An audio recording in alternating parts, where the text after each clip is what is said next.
ଜିହିଜିକଲ ଅଧ୍ୟାୟ 19। ଆହୁରି ତୁମ୍ଭେ ଇସ୍ରାଏଲର ଅଧିପତିଗଣ ବିଷୟରେ ବିଳାପ କରି କୁହ, ତୁମ୍ଭର ମାତା କଣ ଥିଲା? ସେ ତ ସିଂହୀ, ସେ ସିଂହଗଣ ମଧ୍ୟରେ ଶୟନ କଲା। ଯୁବା ସିଂହଗଣ ମଧ୍ୟରେ ଆପଣା ଛୁଆମାନଙ୍କୁ ପ୍ରତିପାଳନ କଲା। ତାହାର ପ୍ରତିପାଳିତ ଛୁଆମାନଙ୍କ ମଧ୍ୟରୁ ଗୋଟିଏ ଛୁଆ ଯୁବା ସିଂହ ହେଲା। ସେ ମୃଗୟା କରିବାକୁ ଶିଖିଲା, ସେ ମନୁଷ୍ୟମାନଙ୍କୁ ଗ୍ରାସ କଲା। ନାନା ଦେଶୀୟମାନେ ତାହାର ବିଷୟରେ ଶୁଣିଲେ, ସେମାନଙ୍କର ଗର୍ତ୍ତରେ ସେ ଧରା ପଡ଼ିଲା ଓ ସେମାନେ ଅଙ୍କୁଶ ଦ୍ୱାରା ତାହାକୁ ମିଶର ଦେଶକୁ ଆଣିଲେ। ଅପେକ୍ଷା କରି ଆପଣା ଆପଣା ଆଶା ବିଫଳ ହେବାର ଦେଖି ସେ ଆପଣା ଛୁଆମାନଙ୍କ ମଧ୍ୟରୁ ଆଉ ଗୋଟିଏ ନେଇ ତାକୁ ଯୁବା ସିଂହ କଲା। ପୁଣି ସେ ସିଂହମାନଙ୍କ ମଧ୍ୟରେ ଗତାୟତ କରି ଯୁବା ସିଂହ ହୋଇ ଉଠିଲା। ଆହୁରି ସେ ମୃଗୟା କରିବାକୁ ଶିଖିଲା, ସେ ମନୁଷ୍ୟମାନଙ୍କୁ ଗ୍ରାସ କଲା। ଆଉ ସେ ସେମାନଙ୍କର ଅଟ୍ଟାଳିକା ସବୁ ଜାଣିଲା ଓ ସେମାନଙ୍କର ନଗର ସବୁ ଉଜାଡ଼ କଲା। ଆଉ ତାହାର ଗର୍ଜନର ଶବ୍ଦ ସକାଶୁ ଦେଶ ଓ ତହିଁର ପୂର୍ଣ୍ଣତା ସକଳ ଶୂନ୍ୟ ହେଲା। ତହିଁରେ ନାନା ପ୍ରଦେଶରୁ ଗୋଷ୍ଠୀୟମାନେ ଆସି ତାହାର ବିରୁଦ୍ଧରେ ଚାରିଆଡ଼େ ଉଠିଲେ। ଆଉ ସେମାନେ ତାହାର ଉପରେ ଆପଣାମାନଙ୍କର ଜାଲ ପ୍ରସାରିଲେ। ସେ ସେମାନଙ୍କ ଗର୍ତ୍ତରେ ଧରା ପଡ଼ିଲା। ଆଉ ସେମାନେ ତାକୁ ଅଙ୍କୁଶ ଦ୍ୱାରା ପିଞ୍ଜରରେ ରଖି ବାବିଲ ରାଜା ନିକଟକୁ ନେଇଗଲେ। ଇସ୍ରାଏଲର ପର୍ବତ ସମୂହରେ ତାହାର ହୁଙ୍କାର ଶବ୍ଦ ଯେପରି ଆଉ ଶୁଣା ନ ଯାଏ, ଏଥିପାଇଁ ସେମାନେ ତାହାକୁ ଦୃଢ଼ ଗଡ଼ ମଧ୍ୟକୁ ନେଇଗଲେ। ତୁମ୍ଭର ରକ୍ତରେ ତୁମ୍ଭର ମାତା ଜଳରାଶି ନିକଟରେ ରୋପିତ ଦ୍ରାକ୍ଷଲତା ସ୍ୱରୂପ ଥିଲା। ଅନେକ ଜଳ ସକାଶୁ ସେ ଫଳବତୀ ଓ ଶାଖାରେ ପରିପୂର୍ଣ୍ଣ ଥିଲା। ପୁଣି କର୍ତ୍ତୃତ୍ୱକାରୀମାନଙ୍କର ରାଜଦଣ୍ଡ ହେବା ନିମନ୍ତେ ତାହାର ଶାଖା ସବୁ ଦୃଢ଼ ହୋଇଥିଲା। ଗହଳ ଶାଖାମାନର ମଧ୍ୟରେ ସେ ସବୁ ଦୀର୍ଘତାରେ ଉଚ୍ଚୀକୃତ ହୋଇଥିଲା। ଆଉ ସେ ସବୁ ଉଚ୍ଚତାରେ ଓ ଶାଖାର ବାହୁଲ୍ୟରେ ଦେଖାଗଲା। ମାତ୍ର କୋପରେ ସେ ଉତ୍ପାଟିତ ହେଲା, ଭୂମିରେ ନିକ୍ଷିପ୍ତ ହେଲା ଓ ପୂର୍ବୀୟ ବାୟୁ ତାହାର ଫଳ ଶୁଷ୍କ କଲା। ତାହାର ଦୃଢ଼ ଶାଖା ସବୁ ଭଗ୍ନ ଓ ଶୁଷ୍କ ହେଲା। ଅଗ୍ନି ସେ ସବୁକୁ ଗ୍ରାସ କଲା। ପୁଣି ଏବେ ସେ ପ୍ରାନ୍ତର ମଧ୍ୟରେ ନିର୍ଜଳ ଓ ଶୁଷ୍କ ଭୂମିରେ ରୋପିତ ହୋଇଅଛି। ଆଉ ତାହାର ଶାଖା ଦଣ୍ଡସମୂହରୁ ଅଗ୍ନି ନିର୍ଗତ ହୋଇ ତାହାର ଫଳ ଗ୍ରାସ କରିଅଛି। ଏ ହେତୁରୁ ରାଜଦଣ୍ଡ ହେବା ପାଇଁ ତାହାର ଗୋଟିଏ ଦୃଢ଼ ଶାଖା ନାହିଁ। ଏହା ବିଳାପର ବିଷୟ ଅଟେ ଓ ବିଳାପଜନକ ହେବ। ଜିହିଜିକଲ ଅଧ୍ୟାୟ 20। ଅନନ୍ତର ସପ୍ତମ ବର୍ଷର ପଞ୍ଚମ ମାସରେ ମାସର 10ମ ଦିନରେ ଇସ୍ରାଏଲ ବଂଶୀୟ ପ୍ରାଚୀନ ବର୍ଗଙ୍କ ମଧ୍ୟରୁ କେତେକ ଜଣ ସଦାପ୍ରଭୁଙ୍କ ନିକଟରେ ପଚାରିବା ପାଇଁ ଆସି ମୋ ସମ୍ମୁଖରେ ବସିଲେ। ସେତେବେଳେ ସଦାପ୍ରଭୁଙ୍କର ବାକ୍ୟ ମୋ ନିକଟରେ ଉପସ୍ଥିତ ହେଲା, ଯଥା, ହେ ମନୁଷ୍ୟ ସନ୍ତାନ, ତୁମ୍ଭେ ଇସ୍ରାଏଲ ବଂଶୀୟ ପ୍ରାଚୀନ ବର୍ଗଙ୍କ ସଙ୍ଗେ କଥା କହି ସେମାନଙ୍କୁ କୁହ, ପ୍ରଭୁ ସଦାପ୍ରଭୁ ଏହି କଥା କହନ୍ତି, ତୁମ୍ଭେମାନେ କି ଆମ୍ଭ ନିକଟରେ ପଚାରିବାକୁ ଆସିଅଛ? ପ୍ରଭୁ ସଦାପ୍ରଭୁ କହନ୍ତି, ଆମ୍ଭେ ଜୀବତ ଥିବା ପ୍ରମାଣେ ତୁମ୍ଭମାନଙ୍କୁ ଆମ୍ଭ ନିକଟରେ ପଚାରିବାକୁ ଦେବା ନାହିଁ। ହେ ମନୁଷ୍ୟ ସନ୍ତାନ, ତୁମ୍ଭେ କି ସେମାନଙ୍କର ବିଚାର କରିବ? ତୁମ୍ଭେ କି ସେମାନଙ୍କର ବିଚାର କରିବ? ସେମାନଙ୍କ ପିତୃପୁରୁଷଗଣର ଘୃଣାଯୋଗ୍ୟ କ୍ରିୟାସକଳ ସେମାନଙ୍କୁ ଜ୍ଞାତ କରାଅ, ଆଉ ସେମାନଙ୍କୁ କୁହ, ପ୍ରଭୁ ସଦାପ୍ରଭୁ ଏହି କଥା କହନ୍ତି, ଆମ୍ଭେ ଯେଉଁଦିନ ଇସ୍ରାଏଲକୁ ମନୋନୀତ କଲୁ ଓ ଜାକୁବର କୁଳଜାତ ବଂଶ ପକ୍ଷରେ ଆପଣା ହସ୍ତ ଉଠାଇଲୁ ଓ ମିଶର ଦେଶରେ ସେମାନଙ୍କ ନିକଟରେ ଆପଣାର ପରିଚୟ ଦେଲୁ, ସେମାନଙ୍କ ପକ୍ଷରେ ଆପଣା ହସ୍ତ ଉଠାଇ ଆମ୍ଭେ ସଦାପ୍ରଭୁ ତୁମ୍ଭମାନଙ୍କର ପରମେଶ୍ୱର ବୋଲି କହିଲୁ, ସେହିଦିନ ସେମାନଙ୍କୁ ମିଶର ଦେଶରୁ ବାହାର କରି ଆଣିବା ପାଇଁ ଓ ଆମ୍ଭେ ସେମାନଙ୍କ ନିମନ୍ତେ ଯେଉଁ ଦେଶ ଅନୁସନ୍ଧାନ କରିଥିଲୁ, ସର୍ବଦେଶର ଗୌରବ ସ୍ୱରୂପ ସେହି ଦୁଗ୍ଧମଧୁ ପ୍ରବାହୀ ଦେଶକୁ ସେମାନଙ୍କୁ ନେଇଯିବା ପାଇଁ ଆମ୍ଭେ ସେମାନଙ୍କ ପକ୍ଷରେ ଆପଣା ହସ୍ତ ଉଠାଇଲୁ। ଆଉ ଆମ୍ଭେ ସେମାନଙ୍କୁ କହିଲୁ, ତୁମ୍ଭେମାନେ ପ୍ରତ୍ୟେକ ଜଣ ଆପଣା ଆପଣା ଦୃଷ୍ଟିର ସମ୍ମୁଖରୁ ଘୃଣାଯୋଗ୍ୟ ବସ୍ତୁ ସକଳ ଦୂର କର ଓ ମିଶ୍ରୀୟ ପ୍ରତିମାଗଣ ଦ୍ୱାରା ଆପଣାମାନଙ୍କୁ ଅଶୁଚି କର ନାହିଁ। ଆମ୍ଭେ ସଦାପ୍ରଭୁ ତୁମ୍ଭମାନଙ୍କର ପରମେଶ୍ୱର ଅଟୁ। ମାତ୍ର ସେମାନେ ଆମ୍ଭର ବିଦ୍ରୋହାଚାରୀ ହେଲେ ଓ ଆମ୍ଭର କଥା ଶୁଣିବାକୁ ଅସମତ ହେଲେ।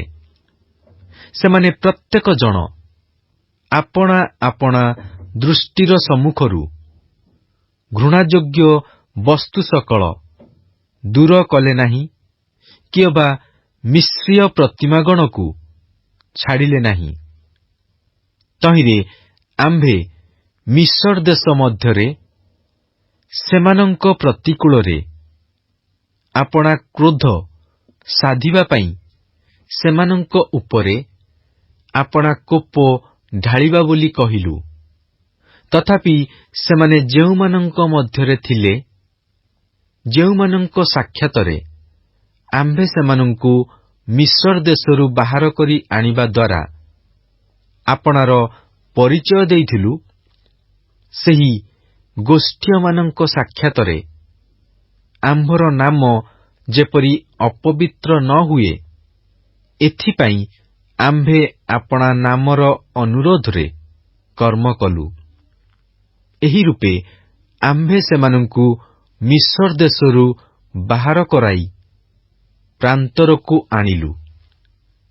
ପୁଣି ଆମ୍ଭେ ସେମାନଙ୍କୁ ଆପଣାର ବିଧି ଦେଲୁ ଓ ଆପଣା ଶାସନ ସକଳ ଜ୍ଞାତ କରାଇଲୁ।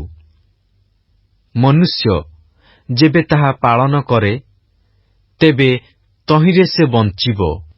ଆହୁରି ମଧ୍ୟ ଆମ୍ଭେ ଯେ ସେମାନଙ୍କର ପବିତ୍ରକାରୀ ସଦାପ୍ରଭୁ ଅଟୁ, ଏହା ଯେପରି ସେମାନେ ଜାଣିବେ, ଏଥିପାଇଁ ଆମ୍ଭର ଓ ସେମାନଙ୍କ ମଧ୍ୟରେ ଚିହ୍ନ ସ୍ୱରୂପ ହେବା ନିମନ୍ତେ ଆମ୍ଭେ ଆପଣାର ବିଶ୍ରାମ ଦିନ ସକଳ ସେମାନଙ୍କୁ ଦେଲୁ। ମାତ୍ର ଇସ୍ରାଏଲ ବଂଶ ପ୍ରାନ୍ତରରେ ଆମ୍ଭର ବିଦ୍ରୋହାଚାରୀ ହେଲେ, ସେମାନେ ଆମ୍ଭର ବିଧିରୂପ ପଥରେ ଚାଲିଲେ ନାହିଁ ଓ ଆମ୍ଭର ଶାସନ ସକଳ ଅଗ୍ରାହ୍ୟ କଲେ। ମନୁଷ୍ୟ ଯେବେ ତାହା ପାଳନ କରେ, ତେବେ ତହିଁରେ ସେ ବଞ୍ଚିବ। ପୁଣି ସେମାନେ ଆମ୍ଭର ବିଶ୍ରାମ ଦିନ ସକଳ ଅତ୍ୟନ୍ତ ଅପବିତ୍ର କଲେ। ସେତେବେଳେ ଆମ୍ଭେ ପ୍ରାନ୍ତରରେ ସେମାନଙ୍କୁ ସଂହାର କରିବା ନିମନ୍ତେ ସେମାନଙ୍କ ଉପରେ ଆପଣା କୋପ ଢାଳିବା ବୋଲି କହିଲୁ। ତଥାପି ଯେଉଁ ଗୋଷ୍ଠୀଗଣ ସାକ୍ଷାତରେ ଆମ୍ଭେ ସେମାନଙ୍କୁ ବାହାର କରି ଆଣିଲୁ, ସେମାନଙ୍କ ଦୃଷ୍ଟିରେ ଆମ୍ଭର ନାମ ଯେପରି ଅପବିତ୍ର ନ ହୁଏ, ଏଥିପାଇଁ ଆମ୍ଭେ ଆପଣା ନାମର ଅନୁରୋଧରେ କର୍ମ କଲୁ। ଆହୁରି ମଧ୍ୟ ସର୍ବଦେଶର ଗୌରବ ସ୍ୱରୂପ ଯେଉଁ ଦୁଗ୍ଧ ମଧୁ ପ୍ରବାହୀ ଦେଶ ଆମ୍ଭେ ସେମାନଙ୍କୁ ଦେଇଥିଲୁ, ସେହି ଦେଶକୁ ସେମାନଙ୍କୁ ନ ଆଣିବା ପାଇଁ ଆମ୍ଭେ ପ୍ରାନ୍ତରରେ ସେମାନଙ୍କ ବିରୁଦ୍ଧରେ ଆପଣା ହସ୍ତ ଉଠାଇଲୁ। କାରଣ ସେମାନଙ୍କ ଅନ୍ତଃକରଣ ସେମାନଙ୍କ ପ୍ରତିମାଗଣର ଅନୁଗାମୀ ହେବାରୁ ସେମାନେ ଆମ୍ଭର ଶାସନ ସକଳ ଅଗ୍ରାହ୍ୟ କଲେ ଓ ଆମ୍ଭର ବିଧିରୂପ ପଥରେ ଚାଲିଲେ ନାହିଁ, ଆଉ ଆମ୍ଭ ବିଶ୍ରାମ ଦିନ ସକଳ ଅପବିତ୍ର କଲେ। ତଥାପି ସେମାନଙ୍କୁ ବିନାଶ କରିବା ପାଇଁ ଆମ୍ଭର ଚକ୍ଷୁର୍ଲଜ୍ଜା ହେଲା। ଏଣୁ ଆମ୍ଭେ ପ୍ରାନ୍ତରରେ ସେମାନଙ୍କୁ ସମ୍ପୂର୍ଣ୍ଣ ରୂପେ ସଂହାର କଲୁ ନାହିଁ। ପୁଣି ଆମ୍ଭେ ପ୍ରାନ୍ତରରେ ସେମାନଙ୍କ ସନ୍ତାନଗଣକୁ କହିଲୁ, ତୁମେମାନେ ଆପଣାମାନଙ୍କର ପିତୃଗଣର ବିଧି ଅନୁସାରେ ଚାଲ ନାହିଁ, କି ଅବା ସେମାନଙ୍କର ଶାସନ ସକଳ ମାନ ନାହିଁ, ଅଥବା ସେମାନଙ୍କ ପ୍ରତିମାଗଣ ଦ୍ୱାରା ଆପଣାମାନଙ୍କୁ ଅଶୁଚି କର ନାହିଁ। ଆମ୍ଭେ ସଦାପ୍ରଭୁ ତୁମ୍ଭମାନଙ୍କର ପରମେଶ୍ୱର ଅଟୁ। ଆମ୍ଭର ବିଧିରୂପ ପଥରେ ଚାଲ ଓ ଆମ୍ଭର ଶାସନ ସକଳ ରକ୍ଷା କରି ପାଳନ କର। ପୁଣି ଆମ୍ଭର ବିଶ୍ରାମ ଦିନ ସକଳ ପବିତ୍ର କର। ତହିଁରେ ଆମ୍ଭେ ଯେ ସଦାପ୍ରଭୁ ତୁମ୍ଭମାନଙ୍କର ପରମେଶ୍ୱର ଅଟୁ, ଏହା ଯେପରି ତୁମ୍ଭେମାନେ ଜାଣିବ, ଏଥିପାଇଁ ତାହା ସବୁ ଆମ୍ଭ ଓ ତୁମ୍ଭମାନଙ୍କ ମଧ୍ୟରେ ଏକ ଚିହ୍ନ ସ୍ୱରୂପ ହେବ। ମାତ୍ର ସେହି ସନ୍ତାନଗଣ ଆମ୍ଭର ବିଦ୍ରୋହାଚରଣ କଲେ। ସେମାନେ ଆମ୍ଭର ବିଧିରୂପ ପଥରେ ଚାଲିଲେ ନାହିଁ ଓ ଆମ୍ଭର ଶାସନ ସକଳ ରକ୍ଷା କରି ପାଳନ କଲେ ନାହିଁ। ମନୁଷ୍ୟ ତାହା ପାଳନ କଲେ, ତହିଁରେ ସେ ବଞ୍ଚିବ। ସେମାନେ ଆମ୍ଭର ବିଶ୍ରାମ ଦିନ ସକଳ ଅପବିତ୍ର କଲେ, ତହିଁରେ ଆମ୍ଭେ ପ୍ରାନ୍ତରରେ ସେମାନଙ୍କ ବିରୁଦ୍ଧରେ ଆପଣା କ୍ରୋଧ ସାଧିବା ପାଇଁ ସେମାନଙ୍କ ଉପରେ ଆପଣା କୋପ ଢାଳିବା ବୋଲି କହିଲୁ। ତଥାପି ଯେଉଁମାନଙ୍କ ସାକ୍ଷାତରେ ଆମ୍ଭେ ସେମାନଙ୍କୁ ବାହାର କରି ଆଣିଲୁ, ସେହି ଗୋଷ୍ଠୀୟମାନଙ୍କ ନିକଟରେ ଆମ୍ଭର ନାମ ଯେପରି ଅପବିତ୍ର ନ ହୁଏ, ଏଥିପାଇଁ ଆମ୍ଭେ ଆପଣା ହସ୍ତ ସମ୍ବରଣ କଲୁ ଓ ଆପଣା ନାମର ଅନୁରୋଧରେ କାର୍ଯ୍ୟ କଲୁ।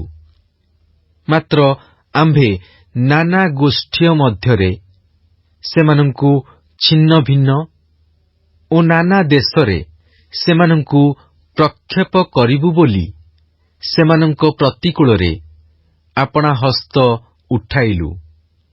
କାରଣ ସେମାନେ ଆମ୍ଭର ଶାସନ ସକଳ ପାଳନ କଲେ ନାହିଁ, ମାତ୍ର ଆମ୍ଭର ବିଧି ସକଳ ଅଗ୍ରାହ୍ୟ କଲେ ଓ ଆମ୍ଭର ବିଶ୍ରାମ ଦିନ ସକଳ ଅପବିତ୍ର କଲେ।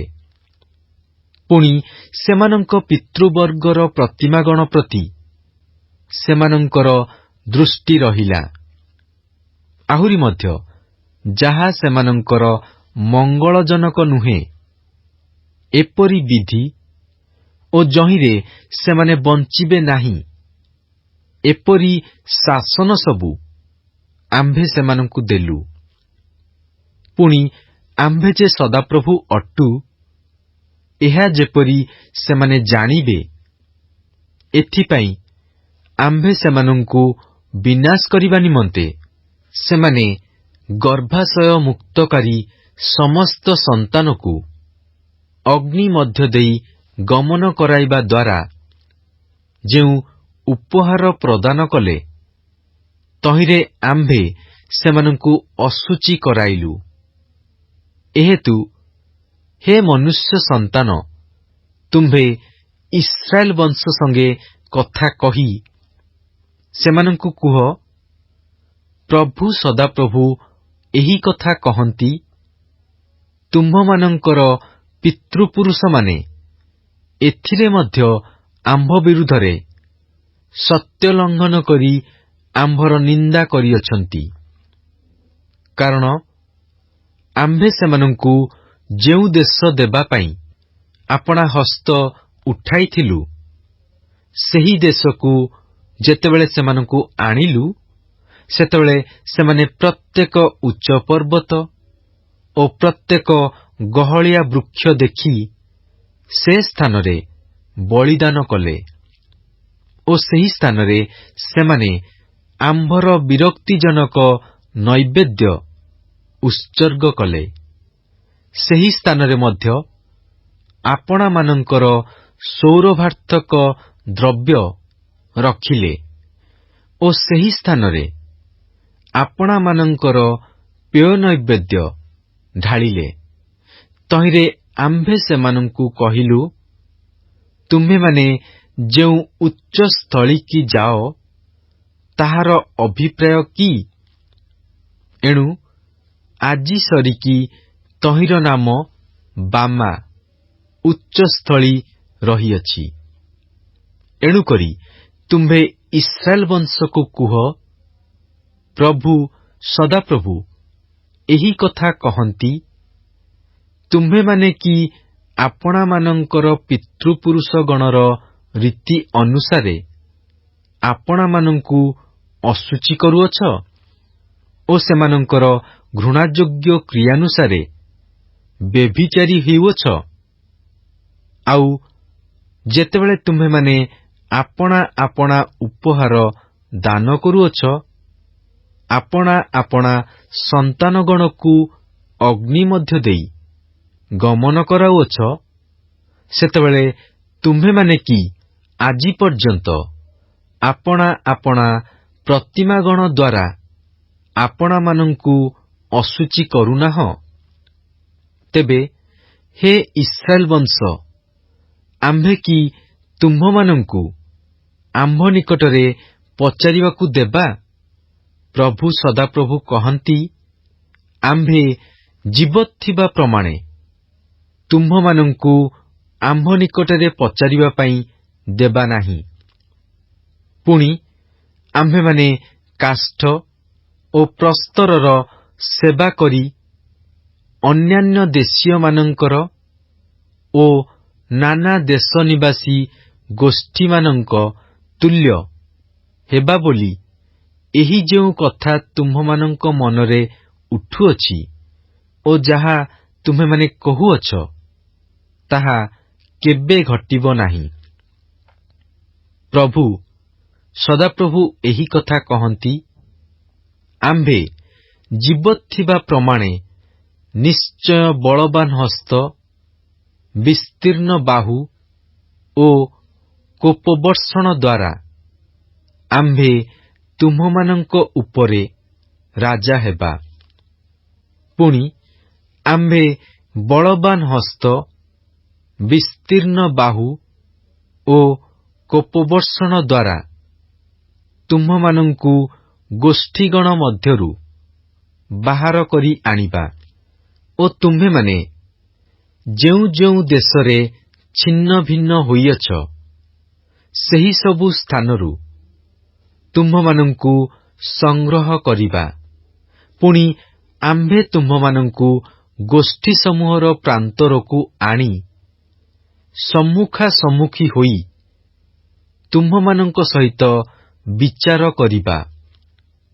ପ୍ରଭୁ ସଦାପ୍ରଭୁ କହନ୍ତି, ଆମ୍ଭେ ମିସ୍ର ଦେଶର ପ୍ରାନ୍ତରରେ ଯେପରି ତୁମ୍ଭମାନଙ୍କର ପିତୃପୁରୁଷଗଣର ସହିତ ବିଚାର କରିଥିଲୁ, ସେପରି ତୁମ୍ଭମାନଙ୍କ ସହିତ ବିଚାର କରିବା।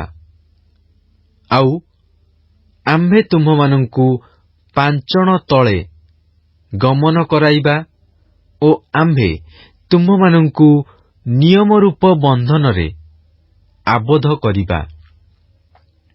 ପୁଣି ଆମ୍ଭେ ବିଦ୍ରୋହୀମାନଙ୍କୁ ଓ ଆମ୍ଭ ବିରୁଦ୍ଧରେ ଅପରାଧିକାରୀମାନଙ୍କୁ ତୁମ୍ଭମାନଙ୍କ ମଧ୍ୟରୁ ଝାଡ଼ି ଦୂର କରିଦେବା।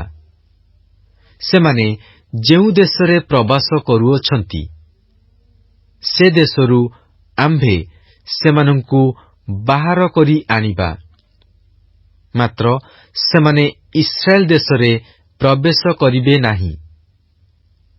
ତହିଁରେ ଆମ୍ଭେ ଯେ ସଦାପ୍ରଭୁ ଅଟୁ, ଏହା ତୁମ୍ଭେମାନେ ଜାଣିବ।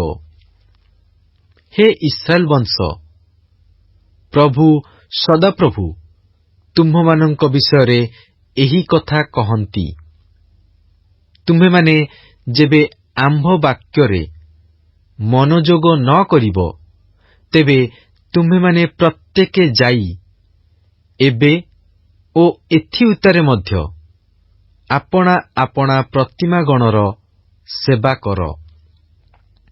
ମାତ୍ର ତୁମ୍ଭେମାନେ ଆପଣାମାନଙ୍କର ଉପହାର ଓ ପ୍ରତିମାଗଣ ଦ୍ୱାରା ଅସାର ପବିତ୍ର ନାମ ଆଉ ଅପବିତ୍ର କରିବ ନାହିଁ।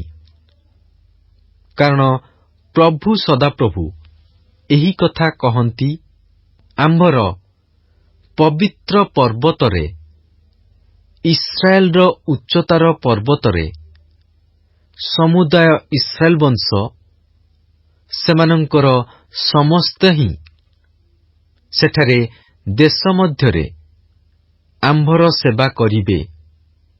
ସେହି ସ୍ଥାନରେ ଆମ୍ଭେ ସେମାନଙ୍କୁ ଗ୍ରାହ୍ୟ କରିବା ଓ ସେହି ସ୍ଥାନରେ ଆମ୍ଭେ ତୁମ୍ଭମାନଙ୍କର ଯାବତୀୟ ପବିତ୍ର ବସ୍ତୁ ସହିତ ତୁମ୍ଭମାନଙ୍କ ଉପହାର ଓ ପ୍ରଥମଜାତ ଫଳର ନୈବେଦ୍ୟ ଚାହିଁବା।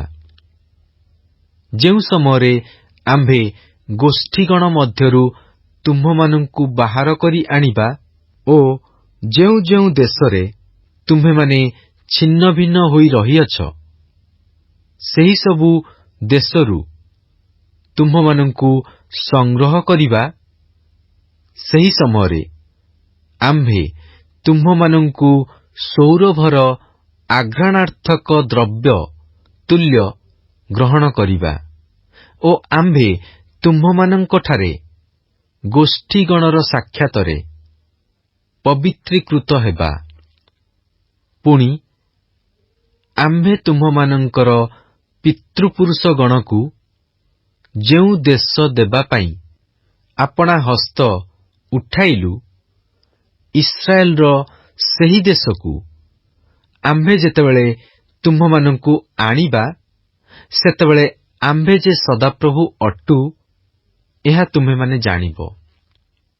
ଆଉ ଯହିଁରେ ତୁମ୍ଭେମାନେ ଆପଣାମାନଙ୍କୁ ଅଶୁଚି କରିଅଛ, ଆପଣାମାନଙ୍କର ସେହି ଆଚାର ବ୍ୟବହାର ଓ କ୍ରିୟା ସକଳ ତୁମ୍ଭେମାନେ ସେଠାରେ ସ୍ମରଣ କରିବ ଓ ଆପଣାମାନଙ୍କର କୃତ ସମସ୍ତ କୁକ୍ରିୟା ହେତୁରୁ ଆପଣାମାନଙ୍କୁ ଘୃଣା କରିବ।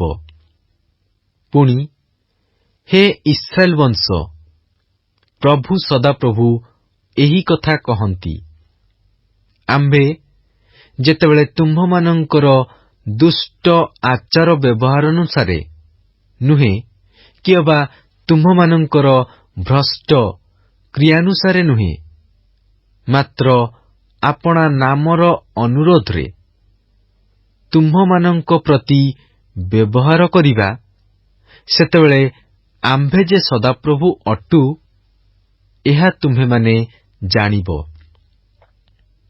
ଅନନ୍ତର ସଦାପ୍ରଭୁଙ୍କର ବାକ୍ୟ ମୋ ନିକଟରେ ଉପସ୍ଥିତ ହେଲା, ଯଥା, ହେ ମନୁଷ୍ୟ ସନ୍ତାନ, ତୁମ୍ଭେ ଦକ୍ଷିଣ ଦିଗ ଆଡ଼େ ଆପଣା ମୁଖ ରଖ ଓ ଦକ୍ଷିଣ ଦିଗ ଆଡ଼େ ଆପଣା ବାକ୍ୟ ବର୍ଷଣ କର, ଆଉ ଦକ୍ଷିଣ ପ୍ରାନ୍ତରସ୍ଥ ଅରଣ୍ୟ ବିରୁଦ୍ଧରେ ଭବିଷ୍ୟତ୍ ବାକ୍ୟ ପ୍ରଚାର କର।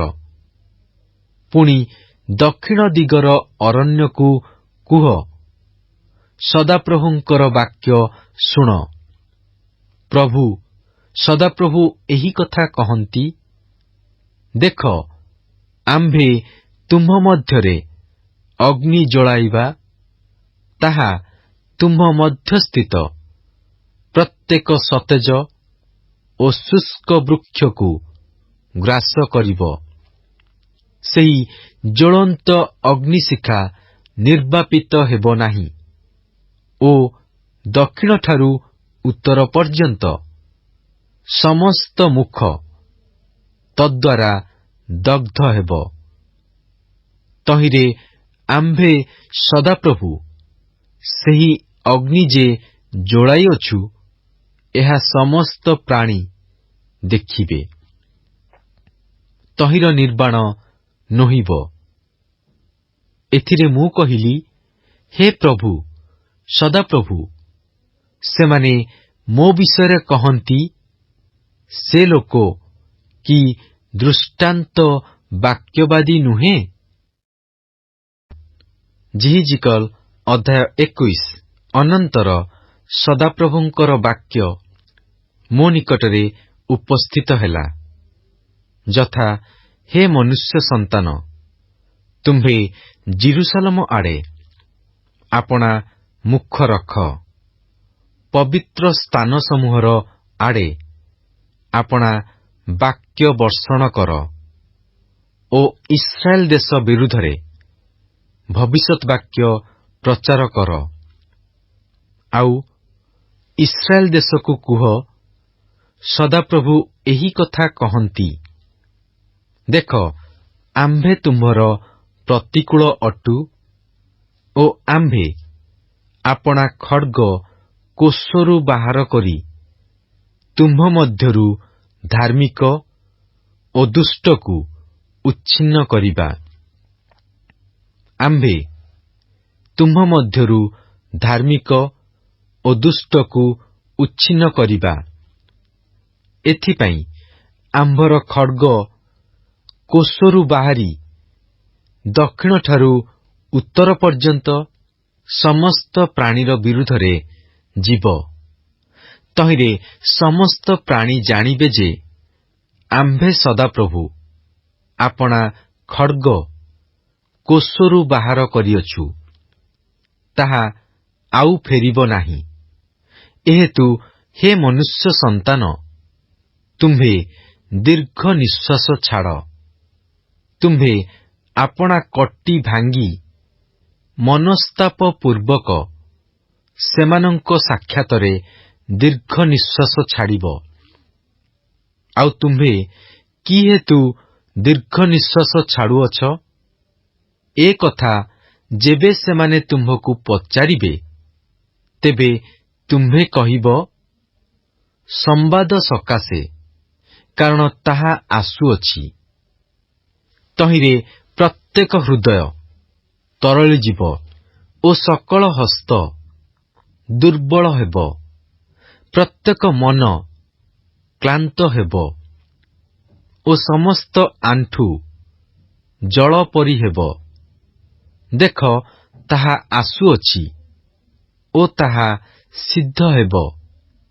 ଏହା ପ୍ରଭୁ ସଦାପ୍ରଭୁ କହନ୍ତି। ଅନନ୍ତର ସଦାପ୍ରଭୁଙ୍କର ବାକ୍ୟ ମୋ ନିକଟରେ ଉପସ୍ଥିତ ହେଲା, ଯଥା, ହେ ମନୁଷ୍ୟ ସନ୍ତାନ, ତୁମ୍ଭେ ଭବିଷ୍ୟତ୍ ବାକ୍ୟ ପ୍ରଚାର କରି କୁହ, ସଦାପ୍ରଭୁ ଏହି କଥା କହନ୍ତି, କୁହ, ଖଡ୍ଗ ଖଡ୍ଗ ତାହା ଶାଣିତ ଓ ମଧ୍ୟ ମାର୍ଜିତ ହୋଇଅଛି, ହତ୍ୟା କରିବା ନିମନ୍ତେ ତାହା ଶାଣିତ ହୋଇଅଛି, ବିଜୁଳି ପରି ହେବା ପାଇଁ ତାହା ମାର୍ଜିତ ହୋଇଅଛି। ତେବେ ଆମ୍ଭେମାନେ କି ଆମୋଦ ପ୍ରମୋଦ କରିବା? ଆମ୍ଭ ପୁତ୍ରର ରାଜଦଣ୍ଡ ଯାବତୀୟ କାଷ୍ଠକୁ ତୁଚ୍ଛ କରେ, ପୁଣି ହାତରେ ଧରାଯିବା ନିମନ୍ତେ ତାହା ମାର୍ଜିତ ହେବା ପାଇଁ ଦିଆଯାଇଅଛି। ହନ୍ତାର ହସ୍ତରେ ଦେବା ନିମନ୍ତେ ଖଡ୍ଗ ଶାଣିତ ଓ ମାର୍ଜିତ ହୋଇଅଛି। ହେ ମନୁଷ୍ୟ ସନ୍ତାନ, କ୍ରନ୍ଦନ ଓ ହାହାକାର କର, କାରଣ ତାହା ଆମ୍ଭର ଲୋକମାନଙ୍କ ବିରୁଦ୍ଧରେ, ଇସ୍ରାଏଲର ସମସ୍ତ ଅଧିପତିଗଣର ବିରୁଦ୍ଧରେ ଉପସ୍ଥିତ ହୋଇଅଛି। ସେମାନେ ଆମ୍ଭ ଲୋକମାନଙ୍କ ସହିତ ଖଡ୍ଗରେ ସମର୍ପିତ ହୋଇଅଛନ୍ତି। ଏଣୁ ତୁମ୍ଭେ ଆପଣା ଉରୁଦେଶରେ ଆଘାତ କର, କାରଣ ପରୀକ୍ଷା ଗୋଟିଏ ଅଛି, ପୁଣି ସେହି ତୁଚ୍ଛକାରୀ ରାଜଦଣ୍ଡ ଯେବେ ଆଉ ନ ରହେ, ତେବେ ତହିଁରେ ହିଁ କି? ଏହା ପ୍ରଭୁ ସଦାପ୍ରଭୁ କହନ୍ତି। ଏହେତୁ ହେ ମନୁଷ୍ୟ ସନ୍ତାନ, ତୁମ୍ଭେ ଭବିଷ୍ୟତ୍ ବାକ୍ୟ ପ୍ରଚାର କର ଓ ତୁମ୍ଭ ଦୁଇ ହସ୍ତ ଏକତ୍ର ମାର। ସେହି ଖଡ୍ଗ ଆହତ ଲୋକମାନଙ୍କର ଖଡ୍ଗ 2 ଗୁଣ 3 ଗୁଣ ହେଉ, ତାହା ଆହତ ମହତ୍ ଲୋକର ଖଡ୍ଗ, ତାହା ସେମାନଙ୍କ ଭିତର କୋଠରୀରେ ପ୍ରବେଶ କରଇ ସେମାନଙ୍କର ଅନ୍ତଃକରଣ ଯେପରି ତରଳିଯାଏ ଓ ସେମାନଙ୍କର ବିସ୍ତର ବିଘ୍ନ ଜନ୍ମେ, ଏଥିପାଇଁ ଆମ୍ଭେ ସେମାନଙ୍କର ସକଳ ନଗରଦ୍ୱାର ବିରୁଦ୍ଧରେ ଖଡ୍ଗର ଅଗ୍ରଭାଗ ରଖିଅଛୁ। ତାହା ବିଜୁଳି ତୁଲ୍ୟ ନିର୍ମିତ, ହତ୍ୟା କରିବା ନିମନ୍ତେ ତାହା ତୀକ୍ଷ୍ଣ କରାଯାଇଅଛି। ତୁମ୍ଭେ ଆପଣାକୁ ଏକତ୍ର କର, ଡାହାଣକୁ ଯାଅ, ଆପଣାକୁ ସଜାଇ ବାମ ଆଡ଼େ ଯାଅ, ଯେକୌଣସି ଆଡ଼େ ତୁମ୍ଭର ମୁଖ ରଖାଯାଇଅଛି, ଆପଣାକୁ ପ୍ରସ୍ତୁତ କର। ଆମ୍ଭେ ମଧ୍ୟ ଆପଣାର 2 ହସ୍ତ ଏକତ୍ର ମାରିବା ଓ ଆମ୍ଭେ ଆପଣା କୋପକୁ ତୃପ୍ତ କରାଇବା। ଆମ୍ଭେ ସଦାପ୍ରଭୁ ଏହା କହିଅଛୁ। ପୁନର୍ବାର ସଦାପ୍ରଭୁଙ୍କର ବାକ୍ୟ ମୋ ନିକଟରେ ଉପସ୍ଥିତ ହେଲା, ଯଥା, ହେ ମନୁଷ୍ୟ ସନ୍ତାନ, ବାବିଲ ରାଜାର ଖଡ୍ଗ ଆସିବା ପାଇଁ ତୁମ୍ଭେ ଆହୁରି 2 ପଥ ନିରୂପଣ କର। ସେ 2 ପଥ ଏକ ଦେଶରୁ ଆସିବ, ଆଉ ତୁମ୍ଭେ ଏକ ସ୍ଥାନ ଚିହ୍ନିତ କର, ନଗରଗାମୀ ପଥ ମୁଣ୍ଡରେ ଚିହ୍ନିତ କର। ଅମୋନ ସନ୍ତାନଗଣର ରବ୍ବାକୁ ଓ ପ୍ରାଚୀର ବେଷ୍ଟିତ ଜିରୁସାଲମସ୍ଥ ଜିହୁଦାକୁ ଖଡ୍ଗ ଆସିବା ନିମନ୍ତେ ତୁମ୍ଭେ ପଥ ପ୍ରସ୍ତୁତ କର, କାରଣ ବାବିଲ ରାଜା ମନ୍ତ୍ରପାଠ କରିବା ନିମନ୍ତେ 2 ପଥର ସଙ୍ଗମ ସ୍ଥାନରେ, ଅର୍ଥାତ୍ 2 ପଥର ମୁଣ୍ଡରେ ଠିଆ ହେଲା। ସେ ତୀର ସବୁ ଏଣେତେଣେ ହଲାଇଲା। ସେ ଠାକୁରମାନଙ୍କୁ ମନ୍ତ୍ରଣା ପଚାରିଲା। ସେ ଯକୃତ୍ ନିରୀକ୍ଷଣ କଲା। ତାହାର ଦକ୍ଷିଣ ହସ୍ତରେ ଜିରୁସାଲମ ନାମରେ ଅର୍ଥାତ୍ ସେ ସ୍ଥାନରେ ପ୍ରାଚୀର ଭେଦକ ଯନ୍ତ୍ର ସ୍ଥାପନ କରିବାକୁ, ବଦ୍ଧ ଆଜ୍ଞା ଦେବାକୁ, ଉଚ୍ଚେଇ ସ୍ୱରରେ ସିଂହନାଦ କରିବାକୁ, ନଗରର ଦ୍ୱାରସମୂହର ବିରୁଦ୍ଧରେ ପ୍ରାଚୀର ଭେଦକ ଯନ୍ତ୍ର ସ୍ଥାପନ କରିବାକୁ, ବନ୍ଧ ବାନ୍ଧିବାକୁ ଓ ଦୁର୍ଗ ନିର୍ମାଣ କରିବାକୁ ଜେରୁସାଲେମର ନାମରେ ମନ୍ତ୍ର ଉଠିଲା। ମାତ୍ର ସେମାନଙ୍କ ପ୍ରତି, ଅର୍ଥାତ୍ ଯେଉଁମାନେ ଥରକୁ ଥର ସେମାନଙ୍କ ନିକଟରେ ଶପଥ କରିଅଛନ୍ତି, ସେମାନଙ୍କ ଦୃଷ୍ଟିରେ ତାହା ମିଥ୍ୟା ବୋଧ ହେବ, ତଥାପି ସେମାନେ ଯେପରି ଧରାଯିବେ, ଏଥିପାଇଁ ସେ ସେମାନଙ୍କର ଅଧର୍ମ ସ୍ମରଣରେ ଆଣିବେ। ଏହେତୁ ପ୍ରଭୁ ସଦାପ୍ରଭୁ ଏହି କଥା କହନ୍ତି, ତୁମ୍ଭମାନଙ୍କର ଆଜ୍ଞା ଲଙ୍ଘନ ସବୁ ଅନାବୃତ ହେବାରେ ତୁମ୍ଭେମାନେ ଆପଣାମାନଙ୍କର ଅଧର୍ମ ସ୍ମରଣ କରାଇଅଛ। ଏଥିପାଇଁ ତୁମ୍ଭମାନଙ୍କର ସକଳ କ୍ରିୟାରେ ତୁମ୍ଭମାନଙ୍କର ପାପ ପ୍ରକାଶ ପାଏ। ତୁମ୍ଭେମାନେ ସ୍ମରଣକୁ ଆସିବାରୁ ତୁମ୍ଭେମାନେ ହସ୍ତରେ ଧରାଯିବ।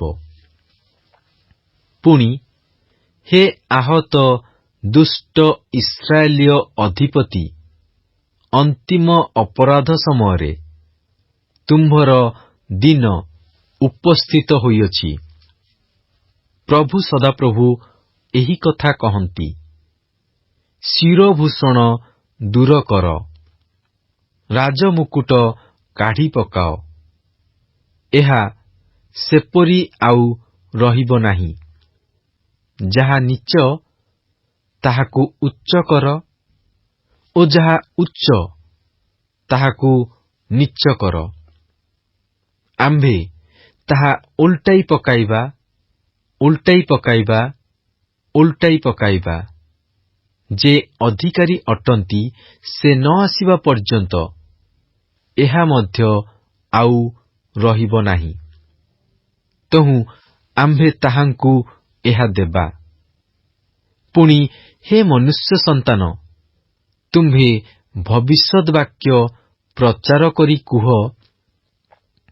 ପ୍ରଭୁ ସଦାପ୍ରଭୁ ଅମୋନ ସନ୍ତାନଗଣ ବିଷୟରେ ଓ ସେମାନଙ୍କ ଅପମାନ ବିଷୟରେ ଏହି କଥା କହନ୍ତି, ତୁମ୍ଭେ କୁହ, ଅନ୍ତିମ ଅଧର୍ମ ସମୟରେ ଯେଉଁମାନଙ୍କର ଦିନ ଉପସ୍ଥିତ ହୋଇଅଛି, ଏପରି ଆହତ ଦୁଷ୍ଟ ଲୋକମାନଙ୍କର ଗ୍ରୀବା ଉପରେ ତୁମ୍ଭକୁ ଥୋଇବା ନିମନ୍ତେ ଲୋକମାନେ ତୁମ୍ଭ ପାଇଁ ଅସାର ଦର୍ଶନ ପାଇଲେ ହେଁ ଓ ତୁମ୍ଭ ନିକଟରେ ମିଥ୍ୟା ମନ୍ତ୍ରପାଠ କଲେ ହେଁ ଖଡ୍ଗ ଖଡ୍ଗ ନିଷ୍କୋଷ ହୋଇଅଛି। ହତ୍ୟା ଓ ଗ୍ରାସ କରିବା ନିମନ୍ତେ ତାହା ଯେପରି ବିଦ୍ୟୁତ୍ ପରି ହେବ, ଏଥିପାଇଁ ତାହା ମାର୍ଜିତ ହୋଇଅଛି। ତାକୁ ପୁନର୍ବାର ତାହାର କୋଷକୁ ଫେରାଇ ଆଣ। ତୁମ୍ଭେ ଯେଉଁ ସ୍ଥାନରେ ସୃଷ୍ଟ ହୋଇଥିଲ ଓ ଯେଉଁ ଦେଶରେ ତୁମ୍ଭେ ଜନ୍ମ ହୋଇଥିଲ, ସେଠାରେ ଆମ୍ଭେ ତୁମ୍ଭର ବିଚାର କରିବା। ଆଉ ଆମ୍ଭେ ତୁମ୍ଭ ଉପରେ ଆପଣା କ୍ରୋଧ ଢାଳିବା। ଆମ୍ଭେ ତୁମ୍ଭ ଉପରେ ଆପଣା କୋପରୂପ ଅଗ୍ନି ଫୁଙ୍କିବା। ପୁଣି ଆମ୍ଭେ ପଶୁବତ୍ ଓ ବିନାଶ କରିବାକୁ ନିପୁଣ ଲୋକମାନଙ୍କ ହସ୍ତରେ ତୁମ୍ଭକୁ ସମର୍ପଣ କରିବା। ତୁମ୍ଭେ ଅଗ୍ନି ପାଇଁ ଜାଳ ସ୍ୱରୂପ ହେବ, ତୁମ୍ଭର ରକ୍ତ ଦେଶ ମଧ୍ୟରେ ପତିତ ହେବ। ତୁମ୍ଭେ ଆଉ ସ୍ମୃତି ପଥରେ ଆସିବ ନାହିଁ, କାରଣ ଆମ୍ଭେ ସଦାପ୍ରଭୁ ଏହା କହିଅଛୁ। ଆହୁରି ସଦାପ୍ରଭୁଙ୍କର ଏହି ବାକ୍ୟ ମୋ ନିକଟରେ ଉପସ୍ଥିତ ହେଲା, ହେ ମନୁଷ୍ୟ ସନ୍ତାନ, ତୁମ୍ଭେ କି ବିଚାର କରିବ? ତୁମ୍ଭେ କି ଏହି ରକ୍ତମୟୀ ନଗରୀର ବିଚାର କରିବ?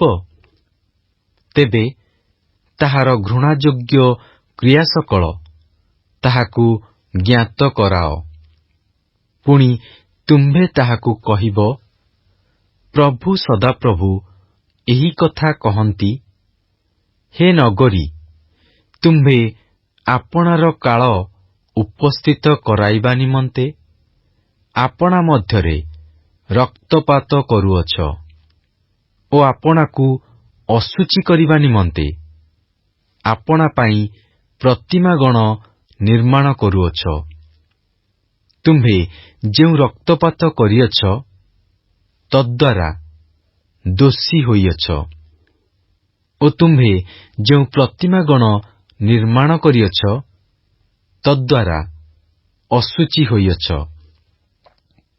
ଆଉ ତୁମ୍ଭେ ଆପଣାର ଦିନ ନିକଟବର୍ତ୍ତୀ କରାଇଅଛ ଓ ମଧ୍ୟ ଆପଣା ଆୟୁର ଶେଷାଂଶରେ ଉପସ୍ଥିତ ହୋଇଅଛ। ଏଣୁ ଆମ୍ଭେ ତୁମ୍ଭକୁ ଗୋଷ୍ଠୀଗଣ ନିକଟରେ ନିନ୍ଦାର ପାତ୍ର ଓ ସବୁ ଦେଶ ନିକଟରେ ପରିହାସର ପାତ୍ର କରିଅଛୁ।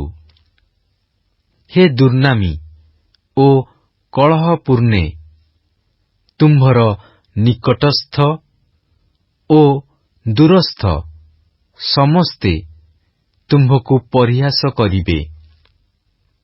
ଦେଖ, ଇସ୍ରାଏଲର ଅଧିପତିଗଣ ପ୍ରତ୍ୟେକେ ଆପଣା ଆପଣା ପରାକ୍ରମ ଅନୁସାରେ ରକ୍ତପାତ କରିବା ନିମନ୍ତେ ତୁମ୍ଭ ମଧ୍ୟରେ ରହିଅଛନ୍ତି। ତୁମ୍ଭ ମଧ୍ୟରେ ଲୋକମାନେ ପିତାମାତାଙ୍କୁ ଅବଜ୍ଞା କରିଅଛନ୍ତି। ତୁମ୍ଭ ମଧ୍ୟରେ ଲୋକମାନେ ବିଦେଶୀ ପ୍ରତି ଉପଦ୍ରବ କରିଅଛନ୍ତି। ତୁମ୍ଭ ମଧ୍ୟରେ ଲୋକମାନେ ପିତୃହୀନ ଓ ବିଧବା ପ୍ରତି ଅନ୍ୟାୟ କରିଅଛନ୍ତି। ତୁମ୍ଭେ ଆମ୍ଭର ପବିତ୍ର ବସ୍ତୁ ସକଳ ତୁଚ୍ଛ କରିଅଛ ଓ ଆମ୍ଭର ବିଶ୍ରାମ ଦିନ ସବୁ ଅପବିତ୍ର କରିଅଛ। ରକ୍ତପାତ କରିବା ପାଇଁ ନିନ୍ଦକମାନେ ତୁମ୍ଭ ମଧ୍ୟରେ ରହିଅଛନ୍ତି ଓ ତୁମ୍ଭ ମଧ୍ୟରେ ଲୋକମାନେ ପର୍ବତ ଉପରେ ଭୋଜନ କରିଅଛନ୍ତି। ତୁମ୍ଭ ମଧ୍ୟରେ ଲୋକମାନେ ଲମ୍ଫଟାଚରଣ କରିଅଛନ୍ତି। ତୁମ୍ଭ ମଧ୍ୟରେ ଲୋକମାନେ ଆପଣା ଆପଣା ପିତାର ଆବରଣୀୟ ଅନାବୃତ କରିଅଛନ୍ତି। ତୁମ୍ଭ ମଧ୍ୟରେ ଲୋକମାନେ ଋତୁ ସମୟରେ ଅଶୁଚି ଥିବା ସ୍ତ୍ରୀକି ବଳାତ୍କାର କରିଅଛନ୍ତି। ପୁଣି କେହି କେହି ଆପଣା ପ୍ରତିବାସୀର ଭାର୍ଯ୍ୟା ସଙ୍ଗେ ଘୃଣାଯୋଗ୍ୟ କର୍ମ କରିଅଛନ୍ତି। ପୁଣି ଅନ୍ୟ କେହି କେହି ଲମ୍ଫଟତା ପୂର୍ବକ ଆପଣା ପୁତ୍ରବଧୂକୁ ଅଶୁଚି କରିଅଛନ୍ତି। ଆଉ ତୁମ୍ଭ ମଧ୍ୟରେ ଅନ୍ୟ କେହି କେହି ଆପଣା ଆପଣା ଭଗିନୀକି ଆପଣା ପିତାର କନ୍ୟାକୁ ବଳାତ୍କାର କରିଅଛନ୍ତି। ତୁମ୍ଭ ମଧ୍ୟରେ ଲୋକମାନେ ରକ୍ତପାତ କରିବା ପାଇଁ ଲାଞ୍ଚ ନେଇଅଛନ୍ତି। ତୁମ୍ଭେ ଶୁଦ୍ଧ ଓ ବୃଦ୍ଧି ଗ୍ରହଣ କରିଅଛ। ଆଉ ତୁମ୍ଭେ ଲୋଭରେ ଉପଦ୍ରବ କରି ଆପଣା ପ୍ରତିବାସୀଠାରୁ ଲାଭ ନେଇଅଛ। ପୁଣି ଆମ୍ଭକୁ ପାଶୋରିଅଛ। ଏହା ପ୍ରଭୁ ସଦାପ୍ରଭୁ କହନ୍ତି। ଏଥିପାଇଁ ଦେଖ, ତୁମ୍ଭର ଅନ୍ୟାୟ ଲାଭ ଓ ତୁମ୍ଭ ମଧ୍ୟରେ ଯେଉଁ ରକ୍ତପାତ ହୋଇଅଛି, ତହିଁ ନିମନ୍ତେ ଆମ୍ଭେ ଆପଣା ହସ୍ତ ଦେଇଅଛୁ। ଯେଉଁଦିନ ଆମ୍ଭେ ତୁମ୍ଭଠାରୁ ନିକାଶ ନେବା, ସେଦିନ ତୁମ୍ଭ ଅନ୍ତଃକରଣ କି ସହିପାରିବ? ଅବା ତୁମ୍ଭର ହସ୍ତ କି ସବଳ ହୋଇପାରିବ? ଆମ୍ଭେ ସଦାପ୍ରଭୁ ଏହା କହିଅଛୁ ଓ ଏହା ସିଦ୍ଧ କରିବା। ପୁଣି ଆମ୍ଭେ ନାନା ଗୋଷ୍ଠୀ ମଧ୍ୟରେ ତୁମ୍ଭକୁ ଛିନ୍ନ ଭିନ୍ନ କରିବା ଓ ନାନା ଦେଶରେ ତୁମ୍ଭକୁ ନିକ୍ଷେପ କରିବା। ଆଉ ଆମ୍ଭେ ତୁମ୍ଭର ଅସୁଚିତା ତୁମ୍ଭଠାରୁ ନାଶ କରିବା। ଆଉ ତୁମ୍ଭେ ଗୋଷ୍ଠୀଗଣର ସାକ୍ଷାତରେ ଆପଣା ହେତୁରୁ ଅପବିତ୍ର ହେବ। ତହିଁରେ ଆମ୍ଭେ ଯେ ସଦାପ୍ରଭୁ ଅଟୁ, ଏହା ତୁମ୍ଭେ ଜାଣିବ। ଅନନ୍ତର ସଦାପ୍ରଭୁଙ୍କର ବାକ୍ୟ ମୋ ନିକଟରେ ଉପସ୍ଥିତ ହେଲା, ଯଥା, ହେ ମନୁଷ୍ୟ ସନ୍ତାନ, ଇସ୍ରାଏଲ ବଂଶ ଆମ୍ଭ ନିକଟରେ ଖାଦ୍ୟ ସ୍ୱରୂପ ହୋଇଅଛନ୍ତି। ସେ ସମସ୍ତେ ଉହ୍ନାଇ ମଧ୍ୟରେ ପିତ୍ତଳ, ଦସ୍ତା, ଲୁହା ଓ ସୀସା ସ୍ୱରୂପ ହୋଇଅଛନ୍ତି। ସେମାନେ ରୂପାର ଖାଦ ସ୍ୱରୂପ। ଏହେତୁ ପ୍ରଭୁ ସଦାପ୍ରଭୁ ଏହି କଥା କହନ୍ତି, ତୁମ୍ଭେ ସମସ୍ତେ ଖାଦ ସ୍ୱରୂପ ହୋଇଅଛ। ଏଥିପାଇଁ ଦେଖ, ଆମ୍ଭେ ତୁମ୍ଭମାନଙ୍କୁ ଜିରୁସାଲମର ମଧ୍ୟରେ ଏକତ୍ର କରିବା, ଯେପରି ଲୋକମାନେ ଉହ୍ନାଇ ମଧ୍ୟରେ ରୂପା, ପିତ୍ତଳ ଓ ଲୁହା, ସୀସା ଓ ଦସ୍ତା ଏକତ୍ର କରି ତରଳାଇବା ପାଇଁ ତହିଁ ଉପରେ ଅଗ୍ନି ରଖି ଫୁଙ୍କନ୍ତି, ସେପରି ଆମ୍ଭେ ତୁମ୍ଭମାନଙ୍କୁ ଆପଣା କ୍ରୋଧ ଓ ଆପଣା କୋପରେ ଏକତ୍ର କରି ସେ ସ୍ଥାନରେ ରଖିବା ଓ ତୁମ୍ଭମାନଙ୍କୁ ତରଳାଇବା। ହଁ, ଆମ୍ଭେ ତୁମ୍ଭମାନଙ୍କୁ ଏକତ୍ର କରି ଆପଣା କ୍ରୋଧରୂପ ଅଗ୍ନିରେ ତୁମ୍ଭମାନଙ୍କୁ ଫୁଙ୍କିବା। ତହୁଁ ତୁମ୍ଭେମାନେ ତହିଁ ମଧ୍ୟରେ ତରଳିଯିବ, ଯେପରି ରୂପା ଉହ୍ନାଇ ମଧ୍ୟରେ ତରଳାଯାଏ, ସେପରି ତୁମ୍ଭେମାନେ ତହିଁ ମଧ୍ୟରେ ତରଳାଯିବ। ତହିଁରେ ଆମ୍ଭେ ସଦାପ୍ରଭୁ ତୁମ୍ଭମାନଙ୍କ ଉପରେ ଯେ ଆପଣା କୋପ ଢାଳିଅଛୁ, ଏହା ତୁମ୍ଭେମାନେ ଜାଣିବ। ଅନନ୍ତର ସଦାପ୍ରଭୁଙ୍କର ବାକ୍ୟ ମୋ ନିକଟରେ ଉପସ୍ଥିତ ହେଲା, ଯଥା, ହେ ମନୁଷ୍ୟ ସନ୍ତାନ, ତୁମ୍ଭେ ତାହାକୁ କୁହ, ଯେଉଁ ଦେଶ ପରିଷ୍କୃତ ହୋଇନାହିଁ, କି ଅବା କ୍ରୋଧର ଦିନରେ ଯହିଁ ଉପରେ ବୃଷ୍ଟି ହୋଇନାହିଁ, ତୁମ୍ଭେ ଏପରି ଦେଶ ଅଟ। ତାହାର ଭବିଷ୍ୟଦ୍ବକ୍ତାମାନେ ତହିଁ ମଧ୍ୟରେ ଚକ୍ରାନ୍ତ କରନ୍ତି। ସେମାନେ ମୃଗୟା ବିଦାରିବାକୁ ଉତ୍ସୁକ ଗର୍ଜନକାରୀ ସିଂହ ପରି। ସେମାନେ ପ୍ରାଣୀମାନଙ୍କୁ ଗ୍ରାସ କରିଅଛନ୍ତି। ସେମାନେ ଧନ ଓ ବହୁମୂଲ୍ୟ ବସ୍ତ୍ର ହରଣ କରନ୍ତି। ସେମାନେ ତହିଁ ମଧ୍ୟରେ ଅନେକଙ୍କୁ ବିଧବା କରିଅଛନ୍ତି। ତାହାର ଯାଜକମାନେ ଆମ୍ଭ ବ୍ୟବସ୍ଥା ପ୍ରତି ଦୌରାତ୍ମ୍ୟ କରିଅଛନ୍ତି ଓ ଆମ୍ଭର ପବିତ୍ର ବସ୍ତୁ ସବୁ ଅପବିତ୍ର କରିଅଛନ୍ତି। ସେମାନେ ପବିତ୍ର ଓ ସାମାନ୍ୟ ବିଷୟ ମଧ୍ୟରେ କିଛି ହିଁ ପ୍ରଭେଦ ରଖିନାହାନ୍ତି, କି ଅବା ସୂଚି ଅସୂଚି ମଧ୍ୟରେ ବିଶେଷ କରିବା ପାଇଁ ଲୋକମାନଙ୍କୁ ଶିଖାଇ ନାହାନ୍ତି। ପୁଣି ଆମ୍ଭ ବିଶ୍ରାମ ଦିନ ପ୍ରତି ସେମାନଙ୍କ ଚକ୍ଷୁ ମୁଦ୍ରିତ କରିଅଛନ୍ତି। ଆଉ ଆମ୍ଭେ ସେମାନଙ୍କ ମଧ୍ୟରେ ଅପବିତ୍ରୀକୃତ ହେଉଅଛୁ।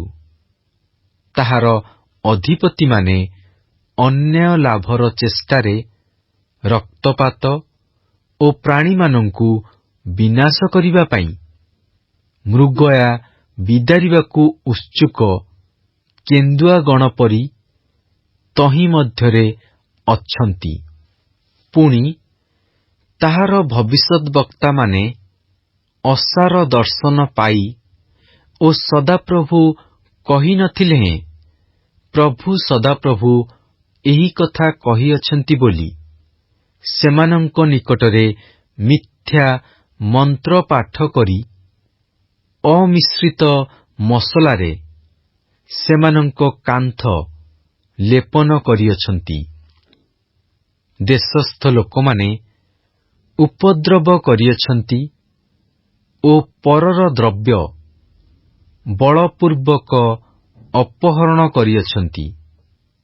ହଁ, ସେମାନେ ଦରିଦ୍ର ଓ ଦୀନହୀନକୁ କ୍ଲେଶ ଦେଇଅଛନ୍ତି ଓ ବିଦେଶୀ ପ୍ରତି ଅନ୍ୟାୟପୂର୍ବକ ଉପଦ୍ରବ କରିଅଛନ୍ତି। ପୁଣି ଆମ୍ଭେ ଯେପରି ଦେଶ ବିନଷ୍ଟ ନ କରୁ, ଏଥିପାଇଁ ଯେ ପ୍ରାଚୀର ଦୃଢ଼ କରିପାରିବ ଓ ଫାଟ ସ୍ଥାନରେ ଆମ୍ଭ ସମ୍ମୁଖରେ ଦେଶର ସପକ୍ଷରେ ଠିଆ ହେବ, ଏପରି ଏକ ପୁରୁଷ ଆମ୍ଭେ ଅନ୍ୱେଷଣ କଲୁ, ମାତ୍ର ଜଣେ ସୁଦ୍ଧା ପାଇଲୁ ନାହିଁ। ଏହେତୁ ଆମ୍ଭେ ସେମାନଙ୍କ ଉପରେ ଆପଣା କ୍ରୋଧ ଢାଳି ଦେଇଅଛୁ। ଆମ୍ଭେ ଆପଣା କୋପାଗ୍ନିରେ ସେମାନଙ୍କୁ ସଂହାର କରିଅଛୁ। ସେମାନଙ୍କ ନିଜ କାର୍ଯ୍ୟର ଫଳ ସେମାନଙ୍କର ମସ୍ତକରେ ବର୍ତ୍ତାଇଅଛୁ। ଏହା ପ୍ରଭୁ ସଦାପ୍ରଭୁ କହନ୍ତି। Good morning and praise the Lord. आज बाइबल पठन दिन संख्या 136 गुरुवार। आज आंबे माने जिहिजिकल पुस्तक तार 19 पर्व ठारू 22 पर्व पर्यंत पाठ करियछु। आसंतु पठित शास्त्रांशर सारांश को बुझिबा को चेष्टा करिबा। यह जिहिजिकलंकर गोटे बेलाप गीत जहा आंभ माननकु जिरिमियो ओ मशांक बेलाप को स्मरण कराई दिए। लोक माने एही विचारर गीत को बारंबार गाइबा देखि जिहिजिकलंक संवाद कार्य करिथिबा परि परिलक्षित हुए। एही इस्राएल लोक माने परित्राण प्राप्त होई अछन्ते। सप्तम वर्षर मे मासर 20 तारिख रे प्राय 590 बीसी प्राचीन माने पुनर्बार आसी जिहिजिकलंक सहित बसिले। भविष्यत विषय रे आउ कौनसी प्रश्न न पचारिबा पाए ईश्वर सेमानकु कहिले ओ इस्राएल संतानगण किपरि ईश्वर को तुच्छ करी बाल ओ आशेरार सेवा कले से विषय रे आदि यात्रा गणना जिहसुय ओ विचारकर्ता पुस्तक देई सेमानकु स्मरण कराई देले। जिहिजिकल 22 पर्वर विषय वस्तु समान आमोस जेसाइयो और जिरिमियो भाववादी माने करिथिबा अभियोगर अनुरूपी अटे। सामाजिक न्याय विचार निस्वार्थपर समाज और कल्याणकारी समाज संबंधी विषय गुड़ी को संकेत भाव में उल्लेख करा जायछि, जहा याजक मानक राज्य वो आशीर्वादर राज्य परि एक आदर्श स्थिति को निर्माण करि पारि नथिला। आहुरी गोटे कथा मध्य एठारे उल्लेख करा जायछि जे सेमाने अनाथ विधवा और विदेशी समृद्ध और सुरक्षित हेबा परि गोटे समाज निर्माण करि पारिले नाही। ईश्वरक राज्य रे निकटतर ज्ञाति मध्यरे अवैध और अनैतिक संपर्क नरहत्या और सुधरे ऋण देवा भली समस्त कार्य संपूर्ण रूपे दंडयोग्य थिला बा हटे। एही समस्तर कारण बा एही समस्त कर्म पाए नेता मानकु दायी बोली कहिबा ओ यह विचारकर्ता मानक समयर परिस्थिति ठारू कौनसी प्रकार भिन्न नुहे बोली कहिले किछि अत्युक्ति हेब नाही। यह थिला आजिर पठित शास्त्रांशर सारांश। ख्रीष्टंक ठारे एकत्र आहा यह कि आशीर्वादर विषय अटे। प्रभु आजिर ध्यान रे ओ पठन रे आम समस्त को आशीर्वाद करंतु।